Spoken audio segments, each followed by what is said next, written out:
ನಾಳೆ finally DK Shivakumar ಕರ್ನಾಟಕದ ನೂತನ ಮುಖ್ಯಮಂತ್ರಿಯಾಗಿ ಅಧಿಕಾರವನ್ನು ಸ್ವೀಕಾರ ಮಾಡಲಿದ್ದಾರೆ. ಹಾಗಾಗಿ ಇದಕ್ಕೇನೆಲ್ಲ ಸಿದ್ಧತೆಗಳು ಬೇಕು, ಸಿದ್ಧತೆಗಳು ಜೋರಾಗಿ ನಡೀತಾ ಇದೆ. ನಿನ್ನೆಯೂ ಕೂಡ ಲೋಕಭವನದಲ್ಲಿ ಬಹಳಷ್ಟು ಪರಿಶೀಲನೆ ಕೂಡ ಮಾಡಲಾಯಿತು. ನಾಳೆಯಿಂದ ರಾಜ್ಯದಲ್ಲಿ ಬಂಡೆ ಯುಗಾರಂಭ ಆಗ್ತಾ ಇದೆ. ಡಿಕೆ ಪಟ್ಟಾಭಿಷೇಕಕ್ಕೆ ಭರ್ಜರಿಯಾಗಿ ನಡೀತಿದೆ ತಯಾರಿಗಳು. ಲೋಕಭವನದಲ್ಲಿ ನಡೆಯಲಿರುವಂತಹ ಕಾರ್ಯಕ್ರಮ, ಸಿಎಂ ಆಗಿ ನಾಳೆ ಪ್ರಮಾಣ ವಚನ ಸ್ವೀಕಾರ ಮಾಡಲಿದ್ದಾರೆ ಡಿಕೆಶಿ. ಎಲ್ಲೆಲ್ಲೂ ಕೂಡ ರಾರಾಜಿಸ್ತಾ ಇದೆ ಕೈ ನಾಯಕರ ಕಟೌಟ್ಸ್ಗಳು.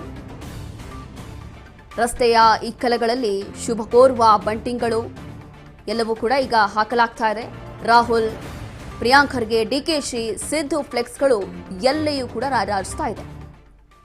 ಹೀಗೆ ನಾಳೆ ನಡೆಯಬೇಕಾಗಿರುವಂತಹ ಕಾರ್ಯಕ್ರಮಕ್ಕೆ ನೋಡಿ ದೃಶ್ಯಗಳಲ್ಲಿ ಗಮನಿಸ್ತಾ ಇದ್ದೀವಿ. ಎಲ್ಲೆಡೆಯೂ ಕೂಡ ಡಿಕೆ ಶಿವಕುಮಾರ್ ಅವರ ದೊಡ್ಡ ದೊಡ್ಡ ಬ್ಯಾನರ್ಸ್ಗಳು. ಅದಾದ ನಂತರ ಮತ್ತೊಂದು ದೃಶ್ಯಗಳಲ್ಲಿ ನೋಡ್ತಾ ಇದ್ದೀವಿ. ಇಲ್ಲಿ ಕಾಂಗ್ರೆಸ್ನ ಧ್ವಜಗಳು ಎಲ್ಲವೂ ಕೂಡ ರಾರಾಜಿಸ್ತಾ ಇದೆ. ನಾಳೆ ನಡೆಯಲಿರುವಂತಹ ಒಂದು ಲೋಕಭವನದಲ್ಲಿ ಪ್ರಮಾಣ ವಚನ ಕಾರ್ಯಕ್ರಮ ಏನು ನಡೆಯಲಿದೆ, ಇದಕ್ಕೆ ಭರ್ಜರಿಯಾಗಿ ಸಿದ್ಧತೆಗಳು ನಡೀತಾ ಇದೆ. ಪೊಲೀಸರ ಕಡೆಯಿಂದ ಏನೆಲ್ಲ ನಿಯೋಜನೆ ಮಾಡಬೇಕು ಅಥವಾ ಅವರು ಹೇಗೆ ಅಲರ್ಟ್ ಆಗಿರಬೇಕು ಅದೆಲ್ಲವೂ ಕೂಡ ಮಾಡಲಾಗ್ತಾ ಇದೆ.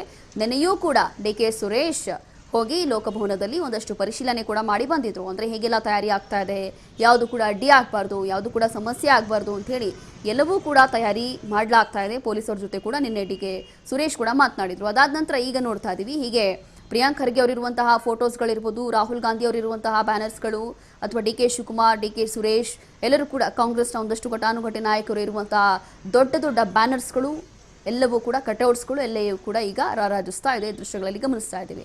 ಹೀಗೆ ಭರ್ಜರಿಯಾಗಿ ಸಿದ್ಧತೆಗಳು, ಭರ್ಜರಿಯಾಗಿ ತಯಾರಿಯನ್ನು ನಡೀತಾ ಇದೆ. ಬಟ್ ಈ ವಿಚಾರದಲ್ಲಿ ಡಿಕೆ ಶಿವಕುಮಾರ್ ಇರ್ಬೋದು ಅಥವಾ ಹೈಕಮಾಂಡ್ ನಾಯಕರೇ ಹೇಳಿರುವಂಥದ್ದು, ಪದಗ್ರಹಣ ಕಾರ್ಯಕ್ರಮ ತುಂಬಾ ಅದ್ಧೂರಿಯಾಗಿ ತುಂಬಾ ವಿಜೃಂಭಣೆಯಿಂದ ಮಾಡೋದಿಲ್ಲ, ಸಿಂಪಲ್ ಆಗಿ ಮಾಡ್ತಾ ಇದ್ದೀವಿ ಅಂತ ಅವರು ಕೂಡ ಹೇಳಿದ್ರು. ಹಾಗಾಗಿ ಲೋಕಭವನದಲ್ಲಿ ಒಂದು ಸಿಂಪಲ್ ಆಗಿ ಮಾಡಲಾಗ್ತಾ ಇರುವಂತಹ ಕಾರ್ಯಕ್ರಮ ಅಂತ ಹೇಳಿದ್ದಾರೆ.